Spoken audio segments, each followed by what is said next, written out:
What's up, Digital Collective 828? This is Rashina.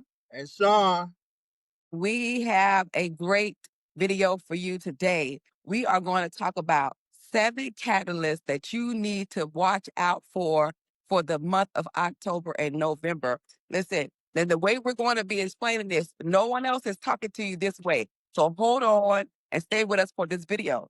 So, like I said, October and November, they're just not just busy months. They are stacked. We got macro moves happening. We got regulatory milestones. We got ETF deadlines. We got infrastructure upgrades all landing back to back. The dominoes are all lining up. But here's the catch though. You can't just know the dates. The real question is, do you understand how each of these things, what their plays are? This is going to be telling you what separates this moment from previous crypto cycles. And one thing I want to share with you before we go in is, do you remember back in 2017 when crypto experienced a massive price surge? Bitcoin went from $1,000 in January to nearly 20,000 by December. Now, here's the thing. That rally for Bitcoin was almost entirely driven by individuals speculating on what crypto would be someday.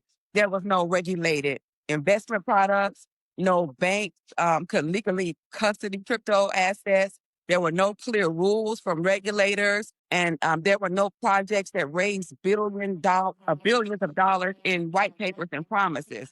So, what about when that speculation failed, though? Bitcoin dropped from nearly $20,000 in December 2017 to around $3,200 in December 2018. That's an 84% collapse in 1 year. Why? Because of what I just said. There was no real infrastructure holding it up. You can see where I'm going with this, right? You can see where I'm going with this. Institutional investors had no long-term mandates, no regulatory framework, and giving institutions permission to participate. It was just speculation that dried up.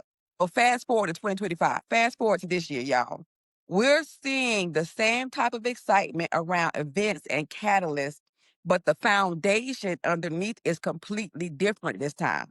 Banks are filing for federal charters to custody crypto, and asset managers are filing for ETFs. Regulators are writing legislation, not just enforcement actions, and global payment systems are adapting standards that crypto projects can comply with. So when we say that these catalyst clusters are different, we mean the infrastructure to support these are already being built in. And that is the shift from 2017 when prices moved up on just the fact that imagine if this works, to 2025 when prices can move up on something that's actually being built to support that it works. So that's what makes the difference on understanding these specific events so important. All right, so I want to make sure you get the real impact. So let's jump in on the first one, the Fed scheduled meeting. You want to jump on that, Sean? yes, I think it's October the 15th.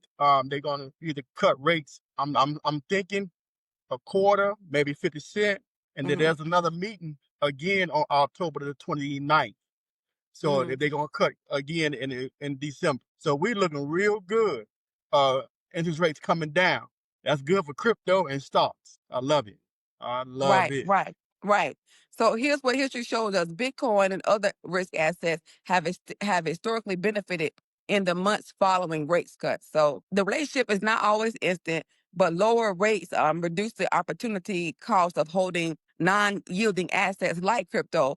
And so that often coincide with the dollar's weakness. So again, historically, when liquidity increases, risk assets like crypto benefit. Oh yeah. Number 2 is the XRP spot ETF deadlines that are due for middle of October, and some are one that we know being in November, right? Right. November the 14th. Mm-hmm. Mm-hmm. So we have at least 6 of those we know about in October. And you might be saying, why would you care if you're not a hedge fund? But because ETFs are not just about hedge funds, they're about who now has access to play the game of XRP. Sometimes people are hesitant about getting involved with XRP because they didn't want to buy the crypto itself. But now they don't have to do that. They can use a regulated ETF on the open stock market to participate. And if the ETF is a spot ETF, the institutions have to go out and buy XRP to support that. So Bitcoin's ETF launched unlocked billions of dollars. And they already saying that it's going XRP ETF is going to surpass that. All right. So on the catalyst number 3, Ripple Bank Charter, right? October 28th, 30th. That's their regulatory positioning. So Ripple filed a national charter application with the OCC on July 2nd, 2025, right? And so they have a 120-day goal to review their application. And this is not just a retail bank. This is a trust charter that lets Ripple act as a federally regulated custodian. This is a serious regulatory upgrade for Ripple. Yeah, it's very important because they supposed to they're trying to be a world bank. So this is real important. Right. So a national trust charter would allow Ripple to custody assets across all 50 states under one federal framework instead of needing state by state money transmitter licenses. So that is operational scale that directly impacts how fast they can expand their services domestically. So if they are already set up in all 50 states to be able to send money back and forth, they, like I said, they are positioning themselves to scale globally. That's right. Right. So that's our next. Go ahead, Sean. I'm sorry. I just said that was unbelievable. Unbelievable. I think it's a song. Okay. All right. So number 4 and 5 catalyst. The clarity bill along with the floor vote. So the clarity bill right now is the markup for that is expected to be in late October, and the floor vote is expected to be in November. It's tentative. So the markup is where senators go line by line discussing the bill. This is where the vague talking points turn into legal language.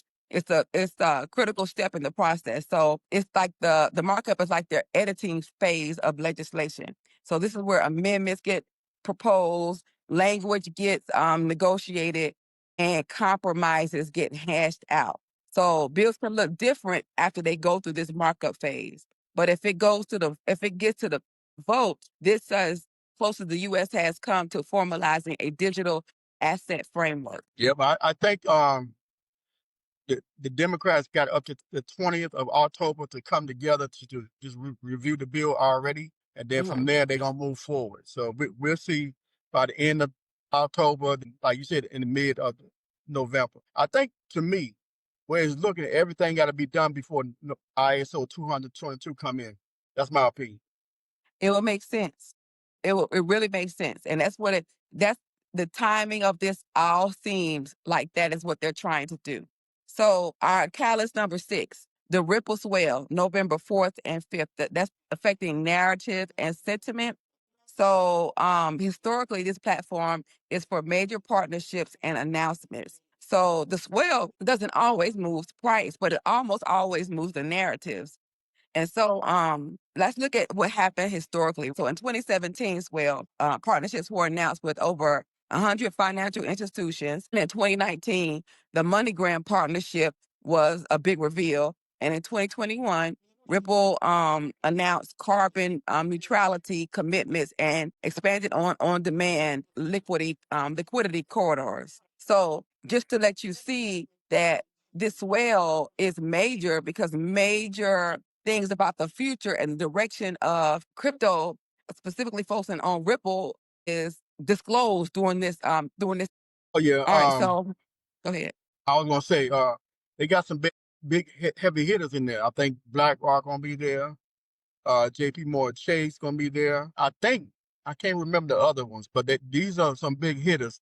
Then they're coming together they're ready to go. That's all I'm gonna say. They're ready to go, and they just want to integrate their technology with Ripple. That's all that meeting is all about. Yeah, so this is not like a community conference. This is targeting institutional decision makers, like my husband said, C-suite executives from banks, payment providers, and regulators.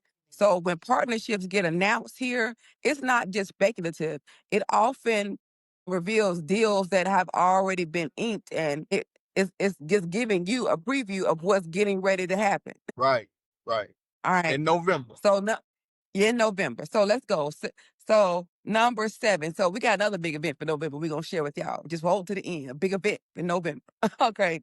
So the 7th catalyst is ISO 20022 going live, y'all. Going live. So that's the messaging standard upgrade that modernizes how banks and payment systems communicate, right? So it's Right. think of it like replacing outdated plumbing in a skyscraper that no one sees at first, but it allows everything to flow faster and cleaner. So the XRP Ledger and RippleNet are ISO compliant, meaning they're already aligned with the new system. So this is long game positioning by Ripple. Oh yeah, hey, I just spoke about ISO 222 a few minutes ago. So that's the deadline. That's the date. Right. The whole this is global, y'all. This is not just America. This is global. All the banks Right. have to be ready. And from my understanding, there's 91% of the worldwide banks are ready for ISO 222. So that should tell you they ain't but 9% not ready. Woo, they better get ready.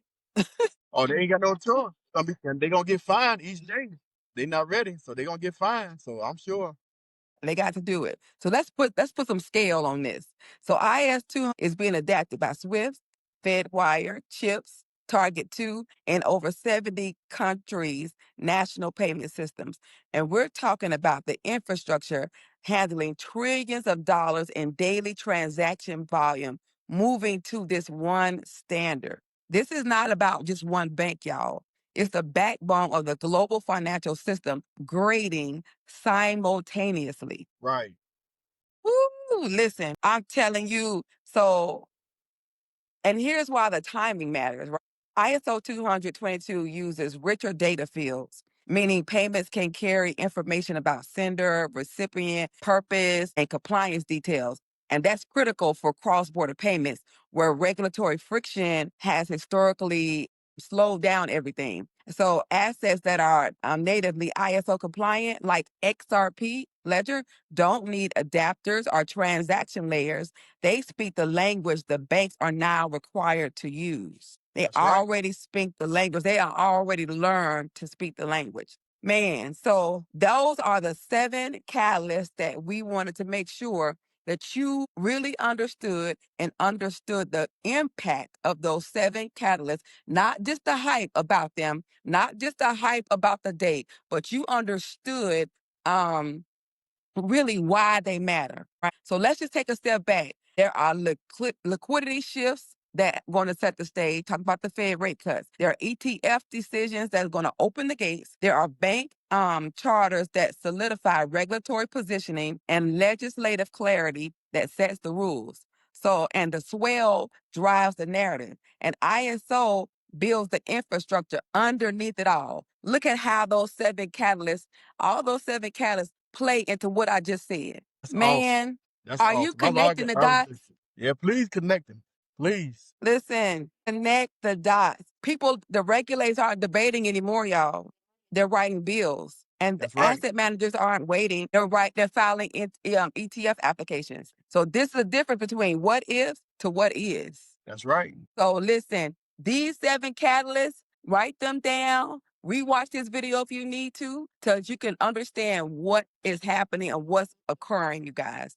Listen, we are the DC828 here. Y'all like our merch? We finally got some samples in that we're wearing. My husband is rocking. These are all unisex, so it doesn't matter. You know, they're nice, comfortable shirts. It says Digital Collective 828, and then it gives our founding scripture on the back. Romans 828. You saw that? You saw that, Sean? Yeah, I saw it. Look good. Okay, so Look good. Romans 828. All right, then. Thank you, honey. All right, so that is all we have for this video. So if you stay to the end, what they supposed to do, Sean? With that X. Drop that X in the chat and let us know your comments, your thoughts. We appreciate you guys. You guys are an awesome community. We are so happy to share with you guys during these videos. And we want to let you know that we have other things available for you too. We have our DC828 merch, which you should be able to see now on our YouTube page. We have memberships now available on YouTube where you can get exclusive benefits for just being a YouTube member. So look at that. That's available now on the memberships. And then also we have our Patreon. We always say about that. We have our beginners guide to crypto and XRP. If you need more information, and this is not just a beginner book, but we break it down in case you are a beginner. And then we are planning to start going live more on the YouTube platform. So we want you guys to be ready for that, because we have ways that you're able to ask us your questions and get your questions highlighted in super chats. So lots is happening with the DC. Be a part. Make sure you get that subscribe button, like, share, comment, drop that X. All right. Until the next time, our next video, we appreciate you guys as always. And thank you for rocking with the DC. To next video, we'll holla. Hey.